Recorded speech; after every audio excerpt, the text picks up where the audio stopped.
اور ماں باپ کے ساتھ بھلائی کرتے رہو، اگر ان میں سے ایک یا دونوں تمہارے سامنے بڑھاپے کو پہنچ جائیں تو ان کو اف تک نہ کہنا اور نہ انہیں جھڑکنا،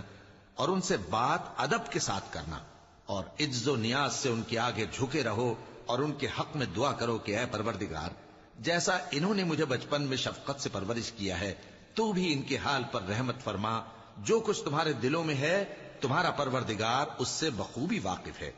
اگر تم نیک ہوگے تو وہ رجوع لانے والوں کو بخش دینے والا ہے، اور رشتہ داروں اور محتاجوں اور مسافروں کو ان کا حق ادا کرو، اور فضول خرچی سے مال نہ اڑاؤ کہ فضول خرچی کرنے والے تو شیطان کے بھائی ہیں، اور شیطان اپنے پروردگار کی نعمتوں کا کفران کرنے والا یعنی ناشکرا ہے۔ اور اگر تم اپنے پروردگار کی رحمت یعنی فراخ دستی کے انتظار میں جس کی تمہیں امید ہو ان مستحقین کی طرف توجہ نہ کر سکو تو ان سے نرمی سے